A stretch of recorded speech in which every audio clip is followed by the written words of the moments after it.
And where I'm concerned is I see a lot of people using it for content creation because that's my students, and they're churning out vanilla, watered down content that is void of emotion and stories and grit and experiences.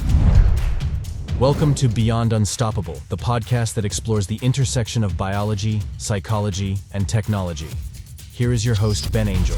Today, we're honored to have Amy Porterfield join us, a true trailblazer and New York Times bestselling author. With over 55 million podcast downloads, Amy's journey has inspired millions worldwide, including my own, to give their 2 weeks' notice. During this fascinating conversation, Amy shares her courageous decision to leave her corporate job, the emotional challenges that followed, and her burning passion to help people design their lives. We also explore the intriguing world of artificial intelligence as Amy shares her thoughts on its impact on business, creativity, and human interaction. And if you like what you hear, please give us a rating and review. Your support means the world to us and helps us reach more listeners who are ready to become unstoppable. This episode is brought to you by Ben Angel's new book, The Wolf is at the Door: How to Survive and Thrive in an AI-Driven World, presented by Entrepreneur. Get an exclusive sneak peek and pre-order at thewolfbookhub.com. Amy Porterfield, it is such a pleasure to meet you. I have followed you since your very early days when you first launched Facebook advertising. Wow, that was a long time ago. Ben, I'm so glad to be here with you. I've been looking forward to this. Thank you. I actually saw an interview you did with Dr. Phil just the other day. And I noticed in the interview you mentioned that when you were doing your earlier videos, you said that they were cringeworthy. I was surprised by that. Yes, I hate looking at those videos. There's a few on YouTube. Funny you should bring this up. Back in the day, so I've been doing this for 14 years, and early on, in my first year or two, for some reason in every video, I'm whispering, like, "Hi, I'm Amy Porterfield." And I'm thinking, who do I think I am? I'm like a meditation teacher or something. So I didn't have a lot of personality. The background was terrible. The lighting was terrible. But the greatest thing is I just got started, which is how it got me to here today. Do you want to know? I saw something completely different than what you were experiencing. Because I think it was maybe a year prior, I'd started launching my own online programs and courses. And I'd done well from my email list, but I was looking to scale up, and I kept on coming across all of these social media male, ego-dripping, driven people speaking in this space. And we were trying to all figure out social media marketing, Facebook ads. And when I saw your videos, I thought you came across, and still do, as so unbelievably endearing. Oh, thank you. That's a huge compliment coming from you. Well, that's a great reframe for me so that I don't have to cringe every time I see the videos. No, I have my own cringeworthy videos from that exact same time period. Woo. So it's all good. Now, congratulations on your brand new book, 2 weeks notice. I've waited almost 10 years for you to write a book. Oh, I've waited a while. That. Yes, finally. It's finally out in the world. Reflecting on your career over the past 10 years, how did you feel before doing an interview with Dr. Phil? What was that experience like for you? How I felt before all of that came about? Before the Dr. Phil interview in particular, because you've gone from Facebook ads to obviously social media marketing to getting to this point where you're being interviewed by one person who's connected to Oprah. Yeah, I know, right? That was my whoa, this is a big deal kind of moment. So I look back sometimes where I'm at now, and I look back and think, never in a million years would I have guessed that this was my business or this was my life. All I wanted to do 14 years ago was to replace my 9-to-5 salary. I left a job with Tony Robbins, and all I wanted to do was make as much money, which was around $160,000 the next year on my own. Little did I know that I'd be able to build a multi-million-dollar empire, but also have the kind of impact that I've been able to have with what I'm doing today. And anyone listening that's just starting out, I want to point out that what I did 14 years ago, I taught Facebook marketing, I had a Facebook ads course, is dramatically different than what I have today. So how you start is not necessarily how it's going to look 14 years later. And that's a beautiful thing. So let yourself just get started. But yeah, I look back and I think, I can't even believe this is my business. I feel very fortunate. I reflect on your career. I'm currently on chapter 10 of my brand new book. And yesterday I was writing it and I realized that you popped up around the same time that I was launching a book called Flee 9 to 5 around content creation and online programs. And the trajectory that you put me on has helped me to sell over 80,000 copies of my book Unstoppable and have over 20,000 students in my program. So I am profoundly grateful. That means the world to me. I was never expecting you to say something like that. If I could just be a tiny part in your amazing success, I'm honored. So, wow, that's really special. Tell me about, how did you find the courage to give your 2 weeks notice at the time? I had been in corporate since the day I left college, and I was a corporate yes girl. Like, I was really good about climbing the corporate ladder, getting the awards and the rewards and the salary increases and promotions. I was all about it. I'm a go-getter by nature. And so I never really thought about being an entrepreneur. And that word was never thrown around in my family. My dad's a blue collar guy. He's a firefighter. My mom's a hairstylist, middle class. Like, that's all I knew. However, I found myself when I was still working for Tony, where he brought in a bunch of online business owners and they started to talk about their businesses. And I didn't know who these guys were. They were big deals. I didn't realize it. And I didn't really know how they were doing it, but all I heard was freedom. I wanted freedom more than anything. And I didn't even realize I didn't have it until that moment. I genuinely wanted to work when I wanted, where I wanted, how I wanted. And I knew in a 9-to-5 job, as a female especially, it always hit a glass ceiling, but also I would never be free. And so that was like the moment that I thought, I got to figure something out. Had no idea what I was going to do or how I was going to do it, but I was going to figure it out. And so that desire for freedom and just wanting something different in my life is what propelled me. I didn't have the confidence to do it, but I did find the courage to figure it out. And it took about a good year from that meeting to the day I drove out of the San Diego offices in my little white car filled with boxes, thinking, here we go.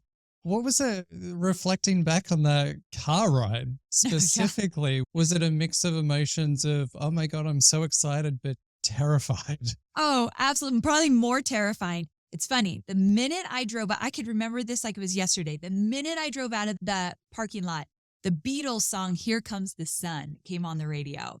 And I thought, this has to be a sign. This is absolutely going to be amazing. But then the next voice in my head was, holy cow, what have you just done? You just let go of a salary, insurance, benefits, all the good stuff. What are you doing? And I genuinely didn't know how to figure it out. I had to just like take a chance. But again, it was that desire for freedom that even though I was terrified, I was going to do it. What is the biggest takeaway that you want people to get from your book?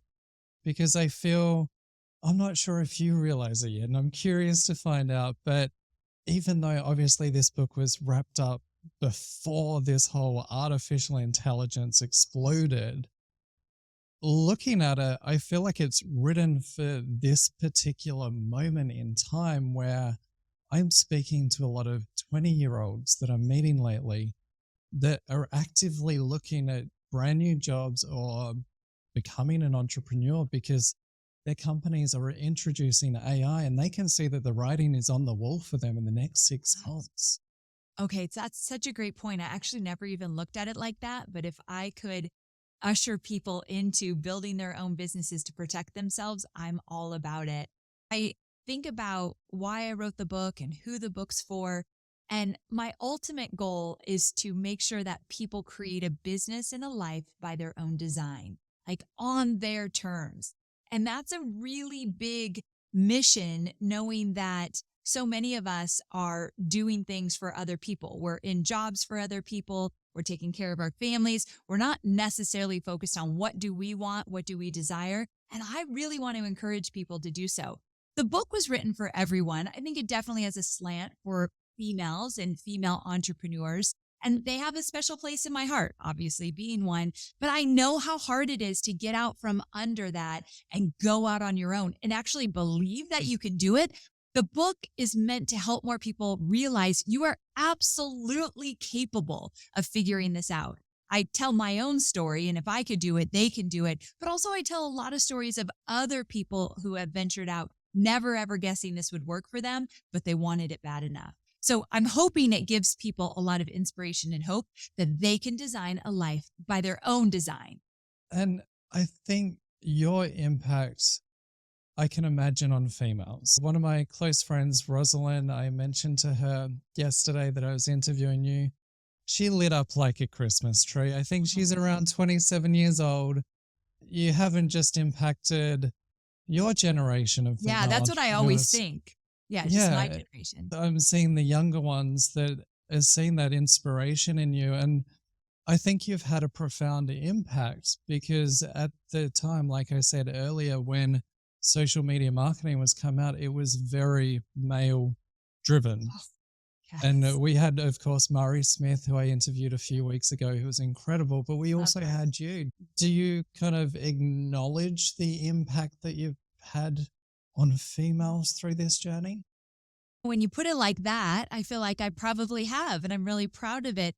It's funny you bring up Mari, though. Mari was one of my very first mentors, and I took her courses. I was in her workshops, and she taught me all about Facebook marketing. And then I went out on my own and built a Facebook marketing business. So I love that I can identify the women. There weren't many at the time. 14 years ago, there were like 2 or 3 that I could name that I really felt like I could trust, and they were doing big things.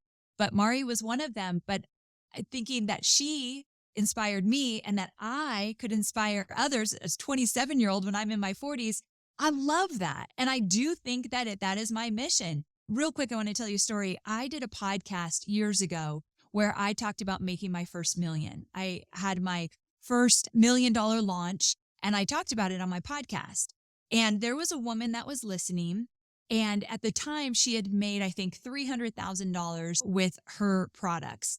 And she heard me say $1 million, and she's like, wait a second, I could make $1 million? This chick just made $1 million. I could do that as well. And she went on to make a whole lot more millions. Her business made $50 million last year. That's more than what my business did. And she's a friend of mine now, but she always says, Amy, if I didn't hear you say it, I don't know if I would have realized it was possible. And that's when I realized how important it is to share our journey, the good, bad, and ugly, so that others can be inspired by it. So that's one of my favorite stories, because now I look at her and she inspires me. Like, her business is huge. What would you say to someone like Rosalind, who was around the age that you were getting into this? What advice would you impart on her? Because I'm seeing these younger generations and they're so overwhelmed by social media. And I interviewed Jim Quick the other day, and he made an incredibly valid point, which is information has a shorter shelf life than what it does when we first entered the marketplace. True. So what would you say to the younger generations that are being inspired by you when they're going through those moments of, oh crap, do I need to get a job? Do I continue pursuing this? So I would say do everything you can to continue to be your own boss. I have a son. He's 21. He's my stepson. I love him dearly. And he's in college, and he's going to be an engineer, and he's going to go work for someone. My entrepreneurial spirit did not rub off on him yet. And I'm so proud of him, and he's going to do amazing. However, if I had it my way, he would venture out to be his own boss. I think you grow as a human being. You become so strong in making pivots and transition and thinking on your feet and dealing with a lot of hard stuff. So what I'd say to her is, it's going to get so hard at times. You will absolutely be knocked down. In my book, I tell a story in one of the chapters how I literally almost lost my entire business because I gave 50% of it away to a man, and how it literally derailed me for a full year thinking I'd lose everything. But that moment that I went through literally has made me the person I am today. So I would tell her, you will walk through fire. It will be hard. You will be thrown down, but let your why pick you back up. So when your worries knock you down, when it gets hard, and it will, let that why pick you back up, which means I tell your friend and anyone else listening, get really clear on your why. Why are you doing this? What do you want? And make that your mission, because that's what got me 14 years later into where I am today.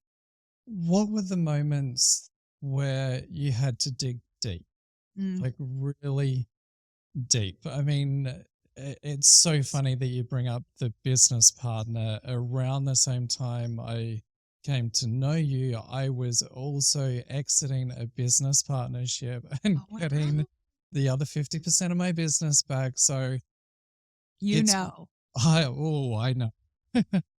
How do you dig deep in those moments where it feels like the walls are closing in?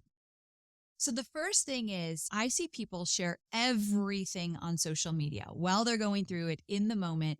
And I'm not a fan of that. So while I was going through that, and I will say that was the hardest thing in my business that I've ever gone through, I knew that I was going to share my scars, not my scabs. My scabs, kind of gross, but oozy goozy. It's kind of like happening in the moment. And I don't know the lessons. I don't know left from right at that point. I am kind of just in shock of what's going on. I was literally going to lose my business and we couldn't agree on me buying him out. And so one of the options was to dissolve the whole business that I had started. I felt like I had birthed this business from the start. And so it was very, very scary and it was my livelihood. And so I decided not to share all that online in the moment and just keep it private to me. I talked to friends, I had a therapist, I had a coach, I had all the support around me to get me through that year, but I didn't share it publicly. And then as the years passed and I learned my lessons, there was a lot of shame with it. To answer your question, I felt a lot of shame. I chose to bring someone into my business with very little legal contracts, give him 50% and kind of let him run the show. That wasn't his fault. That was mine. And I felt a lot of shame and disappointment in myself. So I had to work on that over the years and really find my footing and find my voice again. I lost myself in that. I let him lead the way. I let him call the shots and I became an employee of my own business. And so I had to kind of repair that. Once I did, I was ready to talk about it. Now I've got the scars. I could share what I felt, what I learned, what I went through, and how not to do that if you're in a similar situation. So that's kind of how I navigate most things. I share the scars and not the scabs. I love that because I'm of the same viewpoint. I will share maybe some of the scabs in books. And I feel this is your first book, so I'd love to learn about your writing process. I'm okay with sharing it in a book because there's a sense of removal from it, and it's Makes also sense. incredibly cathartic. You can have finished the book, put it away, and go, "I've dealt with that." Yes. What was it like for you writing a book? Because I know what it's like to create online programs and write books, but writing a book is a very intense process of Ah, focus and resilience and keeping going when your brain is fried. What was the experience like for you? well, first I have a question. How many books do you officially already have out? 7, and this will be 8. Okay. So I What? don't know how you ever wrote a second. That's my answer. Okay. After writing this book, that was the hardest thing I've ever done. It was raw and vulnerable. Talk about imposter syndrome. I thought I was beyond that 14 years in. Oh no, it reared its ugly head. Who am I to be writing this book? I'm not expert enough. I need somebody to write this with me that's more educated. I mean, all the craziness, even though everything I wrote about is where I've gotten results are for my students. Very much proof that I should be writing it, but my mind would not go there. On the hard days, I would call up one of my team members and just tell her like, this is a terrible idea. And then she'd walk me off the edge and then she'd send me back out. So again, I have a really great support system. It was very, very difficult for me. But at the same time, I wrote some stories that I would never talk about publicly before. So I totally understand what you're saying. It's very cathartic. And also, I knew that I've got to tell these stories so that I could share the lessons with the people that I care deeply about impacting their lives. So it was like I have to do it, even though at times I didn't want to do it.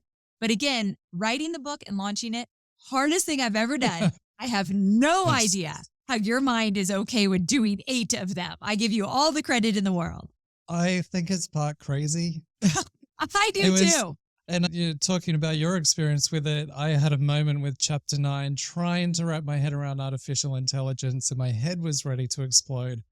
I checked myself into a hotel in St. Petersburg, Florida, just over the bridge from where I am for 4 days. I'm like, I'm Oh. jumping out of my skin right now. Although the more you talk about your recent book coming out, I know I haven't read it yet and I'm excited, but what you've shared with me and how you've shared, I feel like this might be your best work yet. I have a really good feeling about this. It's interesting you say that. And I want to say something to you because obviously I know there's going to be a second book for you. I know there's going to be a Shut your second book. mouth. But after the success of my book Unstoppable, I actually kind of thought, oh, that's it. I'm kind of done. And then this popped up. I'm like, maybe this is it. And I know that's going to be the same. Oh, I kind of hope you're right. My husband hopes you're wrong. He went through a lot. Yeah. He was a book widow for about a year, but I could kind of see where you're going with that. Yeah.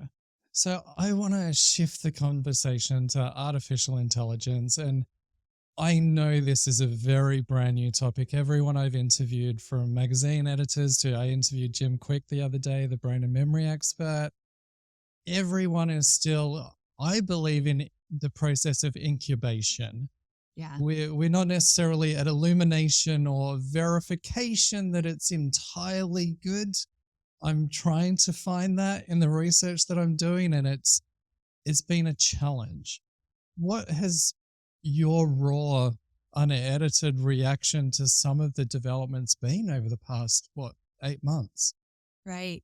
We have fully embraced AI in my company, and I essentially run a marketing company. So from operations to community to marketing, of course, to customer experience, everyone in my company is using it. And I do believe that we have to embrace this. It's not going anywhere. It's only getting bigger. I have my concerns, absolutely, but I also see so many benefits. When things that are pretty much basic at this point, and I'm sure many of your guests have already mentioned it, but from no longer having to stare at a blank Google Doc to extracting information at a level I've never seen possible before, for getting rough ideas and first drafts out and summarizing. I love it all. I mean, we are a content machine in my business.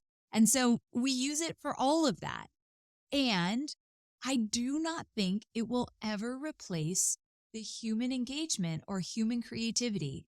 And where I'm concerned is I see a lot of people using it for content creation because that's my students, and they're churning out vanilla, watered down content that is void of emotion and stories and grit and experiences. And that's where I think that we're going wrong with it at this point. So I see the pros and I see the cons, and we're 100% embracing it, but I've got my concerns. Before we continue, Beyond Unstoppable is brought to you by Ben Angel's new book, The Wolf is at the Door: How to Survive and Thrive in an AI-Driven World. Get your exclusive sneak peek and pre-order at thewolfbookhub.com. Now, back to the show.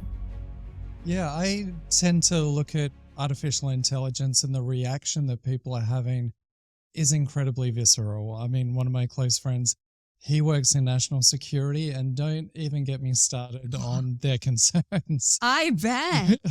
I look at AI and I reflect on my father's passing almost 20 years ago, and I've processed this. Looking at the 7 stages of grief and looking at how people are reacting, it's almost, some of us are in denial. Some of us are angry that maybe people aren't accepting or aren't optimistic or are too doomsday-ish around it. Then we have, part of what I'm seeing also is the bargaining stage of grief, where some content creators are being asked by their clients to drop their prices if they use ChatGPT. And I'm trying to get to the acceptance stage of this. Yeah. I'm not sure if I ever will. I wanted to know your thoughts on the grieving process and what you've seen in people's reactions. Absolutely. I have a husband that's angry about it. Okay. He doesn't live in our world, but just from what he's experienced with it and what he's read online. So I know what you mean about that. I also have seen people that have been so mad that others aren't embracing it and is excited about it. I have a friend that he's literally changing his entire company over to supporting AI strategies and teaching them and engaging with them. He is 100% in. And then I have other students who have literally never even touched it. So it just runs the whole gamut. But here's my biggest concern, and I would love your take on this, especially you just wrote a book about this. So while I was thinking about AI more in anticipation of the interview, the one thing that came up for me more than anything is I'm embracing it. I feel like, quite honestly, I feel like I'll be left behind if I don't. I'm an old school kind of girl. I'm still like notebook and pen, that kind of entrepreneur, but I embrace what's new because I know I have to, and I don't want to be left behind. So I feel like I've got to embrace this, and I see the benefits. The one thing I'm afraid about is right now we're saying, look, it's never going to replace human creativity and human interaction and that personalization of interacting with a human. So we're always going to want that, and it will never replace that. My fear is 10 years from now, we're not even saying that. We're not even worried about human interaction. We're so used to AI that we don't miss it. We don't desire it. We're not saying, but where's the human engagement and interaction? I'm afraid we're not even going to care anymore. Been so many existential questions that have come up in this research project that I think people are going to realize how deep these questions go. And one of those questions is, who are we if we aren't able to fulfill our purpose if that industry is taken away? So I think we're at the precipice of asking those questions, but coming back to that human connection, we have already seen case studies. I believe it was Replica AI, which started out as a chat therapy bot. Great intentions. Over time, it became sexualized. Oh, geez. And I'm not sure if that was because of the content that it was trained on. That was an AI is pattern recognition, which is effectively in humans, intuition. But it became sexualized. Young men fell in love with it. The company decided to run with it. But when they shut it down, those young men were appearing in the online forums almost suicidal. So I'm like you. This is what I grapple with. I'd love to know your thoughts on this. I'm all in. I'm already using it. But I also have this sense of guilt that I'm going to be training it to help put others out of work. Yeah. And we had an instance, I have a rescue dog. We spent over $1,000 on vet bills, couldn't work out what his gut health issues were. We plugged his blood panel into AI and got the solution just like that. And for me, it was that moment is none of us going to be impacted by this? Wow. And when that happens, this is your dog. Of course, that's the greatest thing ever. Absolutely. But then, what does it mean for somebody else that you would normally go into a vet and do all those tests and figure that out?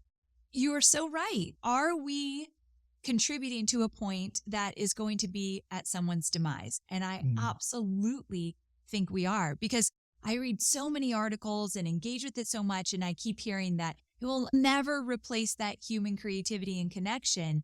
And also, it won't replace jobs. It will just replace tasks. Yeah, maybe this year, but it will absolutely be replacing people's jobs. And I love this conversation with you because you have such soul around it. But I have a full-time copywriter, but we have a big project coming up. So we had to hire a contract copywriter as well. And so I hired this guy, Ray Edwards, who I've known since my Tony Robbins days. He is the GOAT of all copywriting. This man is incredible. And I got really excited. He was doing a special new project promotion thing where I got to work with him for several months with my copywriting. And he shared that they have their own AI tool and they're using AI to write the copy. But then, of course, they're finessing it, engaging with it, changing it as needed. But when I heard that my favorite copywriter, I got to work with him and he's using AI, there was a moment of disappointment. And I thought, so it's not going to be the same, which is not true. He's turning out actually probably the best copy ever. But there was some weirdness in me, even as a marketer, that I was like, okay, that's different. Or maybe just it's not going to be the same or as good. I instantly went there. For the book writing process, like I refuse to use it to write, but as an editor, it's the best editor that I've ever had in my entire life. Wow. And typically with any publisher I work with, I have my own editor before we submit the draft. Dang. But that's potentially a $10,000 contract that was lost already and money for a vet, and hell, we will be completely replacing our immigration attorney by the end of next year. Do you think that people are somewhat unprepared? That, for me, I always do a SWOT analysis, and I assume from your corporate background, you're the same. Yeah. Do you think that some people are seriously unprepared in thinking that, oh, it's okay, it won't replace my job? 1,000,000%. Absolutely.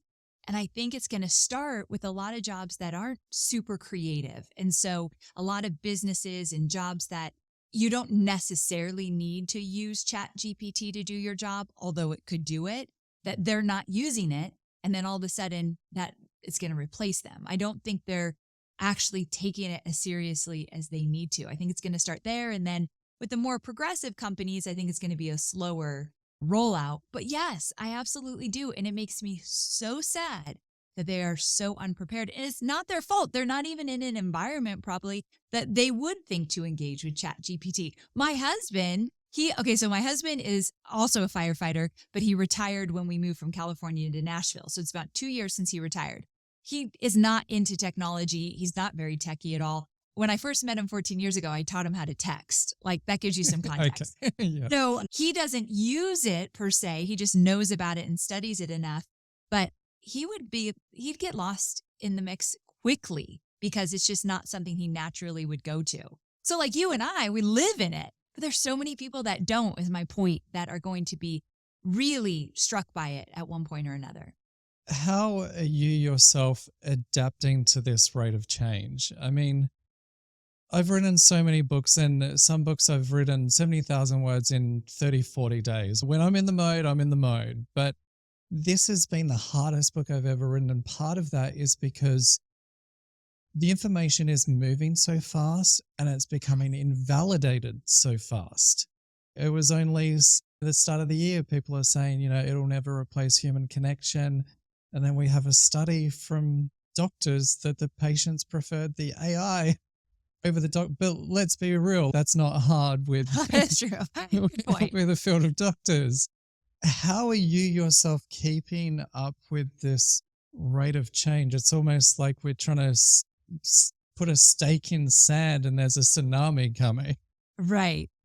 I continue to tell myself to not go all in and not be afraid of it. I'm trying to stay in a place of, yes, I'm going to use it. Yes, I'm going to experiment, but also stay critical of it. I'm not ever going to be a person, I should never say never, but if we talk in 5 years and I'm 100% in, I'd be surprised. I'm always going to be a little skeptical, and I'm always going to be looking for, okay, but what can a human do that this cannot do? And so I think I'm going to be probably in the middle for a very long time. But again, I see so many benefits and I'm so excited. I tell my team, please be experimenting and using it every single day. I'm running toward it, but kind of like with a shield in front of me. I'm still running, but I got a shield in front of me. That's kind of how I've been embracing it. I feel the same way. I kind of would have thought deeper into the research, I would have been fully optimistic and sold on it. But part of me, and I was talking about this with a friend yesterday, I feel like to some degree, and I'm reluctant to use this term, I feel like some of us are being gaslit. Ooh, tell me more. Through generic analogies. So, for example, a lot of people in the tech industry are using the tractor as an example. I grew up on a cattle farm, and whenever I hear that, I have my Will Smith moment in my head, get that mother tractor out of your mouth. Because when the tractor came to be, the farmhands left, and even my mum, she had to actually take me as an infant on a tractor as a baby to work the crops because those farmhands weren't around. Wow. I feel like we're almost the farmers, and the crops of this day and age are the information. But we're seeing the AI tech companies come in and take our crops. Do you think that we are going to have to completely rethink the economy and potentially pay some kind of fee to those that are training these AI models? Ooh, I do. I do think that is going to happen. That's such a great analogy because it makes perfect sense in my head when you explain it that way. But if we look at it as though these tractors are coming in and they're taking our crops, or these AI tools are coming in, I'm getting your analogy all mixed up, but you know what I mean, taking our content, that what I fear is that there will be a lot of fear. There will be a lot of angry people, or like now we're going to see two big sides. This is what I think. When it starts to take over jobs, tasks, big pieces like that, we're going to have, like we have in politics, way huge gaps and lots of angry people at both sides. I'm fearful that that could be something that could happen. The only thing is I think that the AI supporters, I think they're louder and they're stronger. And I think that they have a lot of proof of look what it can do and look what it's doing and look how it's going to help our economy and our world in general. They are going to be louder. And I think they're more powerful probably than some of the other voices. And that's unfortunate. With content and kind of circling back to your book, do you think we need to take more measures to protect our content? Because one of the issues with AI is currently in US law, there was a standing that came across just a few days ago where we can't copyright AI generated content. Do you have any concern in terms of people creating online programs? And I saw something pop up the other day, and I haven't fully researched it. You may know more than me. But Kajabi also using AI, and part of the concern is, are they training their model on the course content to help sell, obviously, other memberships? Do you have any of those concerns? Or have you even gone down that rabbit hole? I don't even think I've gone down that rabbit hole. I have seen Kajabi, and I'm a partner with Kajabi, so I've seen what they've been doing. But one of my biggest concerns related to what you were talking about, my students, the ones that love what I do and they love how I run my business, they're loyal and they're amazing and wonderful. They have told me that they're typing into ChatGPT, write me an email in Amy Porterfield's voice about XYZ for their audience. Yeah. And that was alarming to me. And I would tell them, no, you want it in your voice. You don't want it in my voice, but they're so used to hearing from me and reading my emails. They like what they see. So now I'm afraid that there's going to be a bunch of content out there in someone's voice, but it's being used. It doesn't seem fair. Like that my voice, what I say, how I say it, all of that's been developed over the last 14 years of running my business. I feel very, very sensitive to that. And so, yeah, I think that the copywriting, the plagiarism, the stealing someone's voice online, I think it's all a concern. And I have it personally, especially now being an author. But then I think about my sweet students. They're just paying me a compliment, they think. Like, oh, I love your voice so much. Yeah. I want to write in it. But that feels off. I saw a case study the other day, a author, someone had trained an AI model on all of her books, produced brand new books, used her name, and put these books up on Amazon. And it took, I think, 2 to 3 weeks before Amazon finally agreed to take it down. Just disheartening. There are so many mind-boggling questions, and I hope I haven't exploded your brain with this. No, well, you have me a little more nervous now. Okay. Thanks for nothing. I'm sorry. But I'm glad that you're bringing all of this up because let's just say ChatGPT in general. It's so easy to use and it churns out such a large amount of content with very little regulation that we just think it's all good. It's all free game. Like, oh, this is fine. Where there's no rules and regulations yet, but I'm assuming that is coming. In your research, do you think the rules and regulations are coming sooner than later? I think, say, for example, the Industrial Revolution, that was confined. Not many people today apparently know this, but it was confined to the UK for 70 years. Oh. Because they prohibited the export of machinery as well as skilled workers, so they got the upper footing on it. But with AI, we don't have those same barriers yet. I think they're coming, and I think the publishing industries are going to be the ones that are leading it. There are already lawsuits in play right now because AI models have been trained on, we saw the other day, Stephen King's entire library of work. And I think the part for me, and I'd love to know your thoughts, is that I almost see it as big tech monetizing human intuition. Human intuition is essentially pattern recognition, where we see all these signs pop up and we make sense of it. Like you were saying before with your students wanting it in your style of voice, that is your intuition over your entire career, and they're extracting it in seconds. Yeah. And then the AI is using that pattern recognition in what we do, our words, how we behave. I would love to know your thoughts on that. What is your intuition telling you right now on what we should be doing, especially you being a leader in this field? I think that we should be encouraging our teams, our students, our clients to embrace it. I do think that's my gut feeling and what I've been doing for my students. And I take a lot of responsibility in the guidance I give them. And I do think that we should be embracing it, experimenting, learning it. But I also, and this is what I tell my students, I also believe that we need to give such great value to the humans around us. So what I mean by that is on my team, I've got copywriters, community managers, customer service. I realize that AI could absolutely take many of their tasks and probably sooner than later take their jobs in some ways, especially like with customer experience. I hope they're not listening right now. Right? I know. I will follow up with them. But here's the great thing.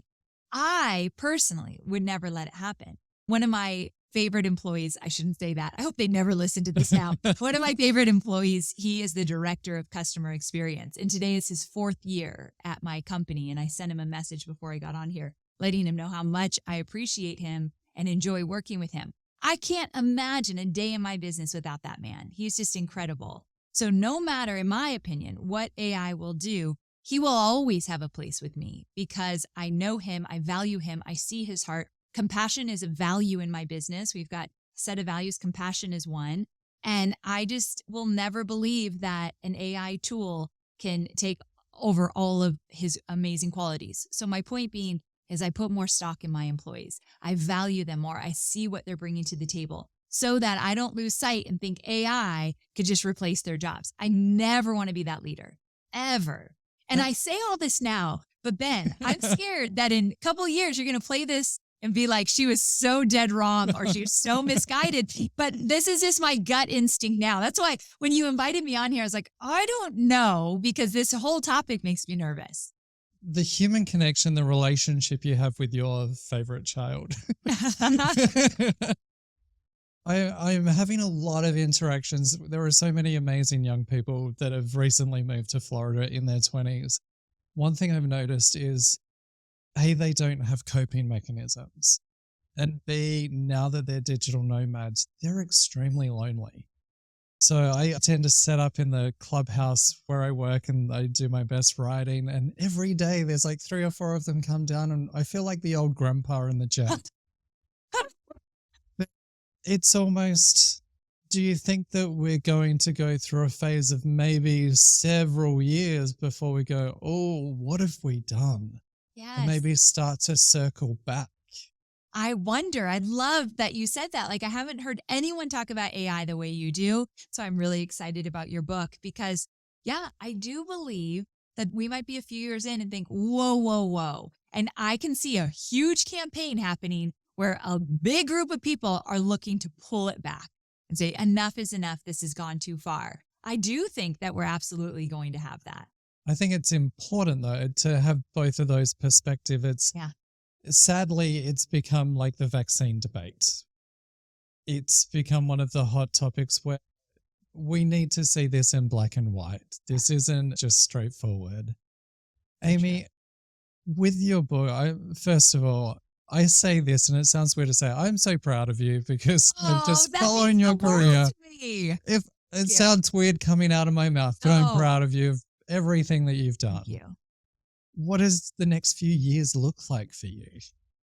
So speaking of loving my team and loving the people on my team and appreciating them, I'm looking to move away from a personal brand and into a company brand. I don't know exactly when I'll do it, and I don't know exactly how to do it, but it's no longer about me. I started out with amyporterfield.com and look at me go, and this is what I did, and I can teach you how to do what I did. And all of that has worked really well. But now I think that there's new voices coming up.